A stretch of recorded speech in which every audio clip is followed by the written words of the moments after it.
Well, let's go to a game that means absolutely nothing now, and let's go to the NBA All-Star game coming up this weekend. And I'm going to take a look at the MVP market. Steph Curry, the favorite at 5-1, but I don't want to bet a 5-1 favorite to win the MVP if I'm going to watch this game, or at least the second half of this game. Who we kidding? SGA plus 750. He's going to be your regular season MVP most likely.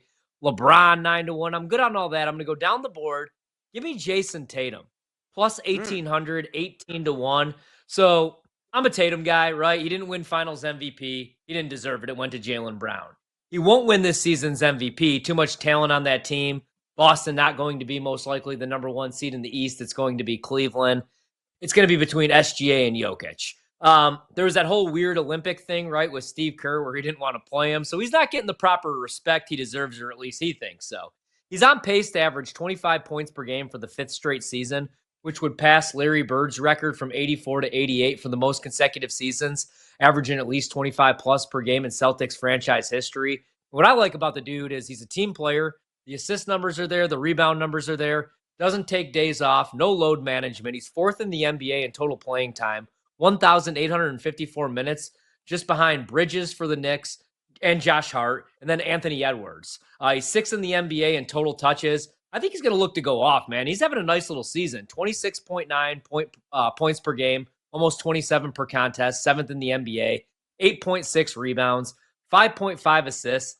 And I think he's going to look to put on a show because, again, he wasn't Finals MVP. He won't be regular season MVP. He finally got that chip, that championship, and it was almost like, everybody was just talking about Jaylen Brown. So I'll go 18-1, Jayson Tatum, MVP in the All-Star game, because we got to have a bet on the All-Star game.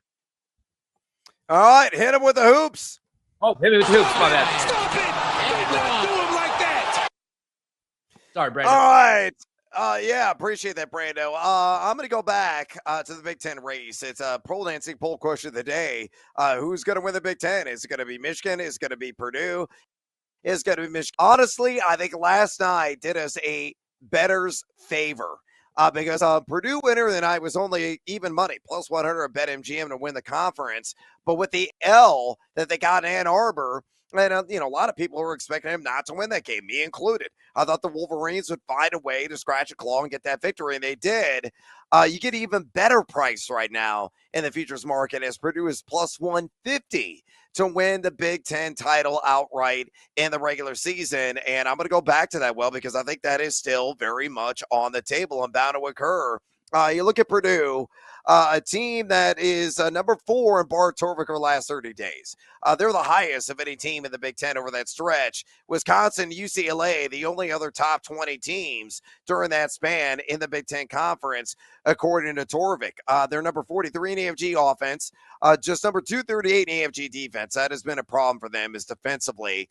They haven't really showed a lot of muscle, a lot of gumption in that area, but they're still projected to be 15-5 overall, according to Torvik. And you look at the rest of the season schedule. Get Wisconsin at home, very big game, but they have a 69% win probability to win that sucker, according to Torvik. Then Michigan State, really a coin toss game for them, 46% win probability, according to Torvik. At Indiana, 71% win probability in that one. And then following with Rutgers, and then at Illinois, after that, they get UCLA at home as well. At Illinois, they only have a 37% win probability. They honestly could lose a couple of games, but I still think Purdue can win the whole shebang. You look at Michigan's rest of the season schedule, they have 4 difficult matchups remaining. At Ohio State coming this weekend. At Nebraska, don't sleep on the Cornhuskers at Pinnacle Bank, to say the least. Illinois at home, and at Michigan State. So they could lose maybe upwards of 3, possibly even 4 games. I like Purdue to win the Big Ten regular season title. And again, with them catching the L last night, you get an even better price, baby, at plus 150 there at BetMGM. Brandon, hit me with the hoops. Right on, Cowboy. What a play. All right, I'll stick in college hoops here. I got a future that I like. We talked about it, hinted at it a little bit earlier on. We talked about this with Rob as well. Check out that interview, of course. I'm going to go with the Wu-Tang Clan, man. Give me Kansas State, Jerome Tang's gang to make the tournament, plus 185. right? I mean, last night they got an 8-point run late in the second half. They take the lead against Arizona. They hold on over the final minute and a half. Electric game, by the way. Arizona was at the time, or still is, number 13 in the country, and they beat them 73-70. And it's their sixth straight win. They're now 13-11 all of a sudden, above 500 in the Big 12 for the first time since the conference opener. They're 7-6 now in conference play. 2 winnable games coming up, granted on the road, Saturday at BYU, Monday at Utah. And I like this team, man, right? I mean, they beat Iowa State, number 3 in the country, really good team that we're both into. They beat Kansas. I know they're a little down this year, but still number 16 in the country. And now they beat number 13 Arizona. Coleman Hawkins has been playing much better ball, averaging 11 points per game. I like this Kansas State team. I was kind of hoping for a better price than plus 185. I don't want to do anything with them, obviously, to win the conference. That's not going to happen. But just to make the dance, I do like it. Plus 185. Hit me with the hoops, Brandon. What are you doing, Dragons? Did you not get the memo? I'm going to stay in the same market, but go with a different school. I don't think Wake Forest makes the NCAA tournament this year. If you look at the bracketmatrix.com and do yourself a favor, this time of year you should be checking out that source. It's an aggregate of 108 bracketologists, including me. I'm under board.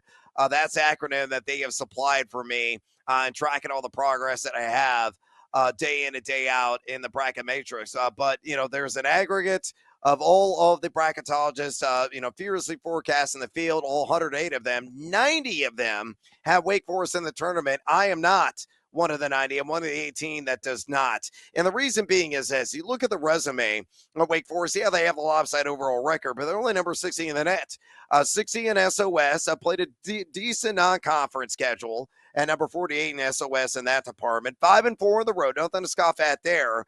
But they're only 1-6 in quarter one games. They only have 2 more quarter one opportunities on the schedule left, and I think it's really must-win scenarios if Wake Forest wants to cut some rug and make the NCAA tournament. They don't have any bad losses. Sure, the last 30 days, number 18 in EFG offense, 52 in EFG defense, but they got to win at SMU. That's one of the quarter ones, and then they have a game at Duke. 0 margin for error outside of the other games, like Florida State at home, at NC State, got to win that. Virginia at home, Notre Dame at home, Georgia Tech. Those are all winnable games, and they can't stub their toe, and they have to a minimum split between SMU and Duke in those quarter ones and probably make a fairly decent run in the ACC tournament for them to go dancing this year. I'm betting against it. I think Wake Forest missed the NCAA tournament at a minus 160 juice. Brandon, hit me with the hoops. You can feel the madness. All right, like I said, man, we're going to need some bets for All-Star Weekend because I'm a big All-Star Saturday fan. 3-point contest. I'm leaning Buddy Hield just because of the price, but I might end up taking game out tonight.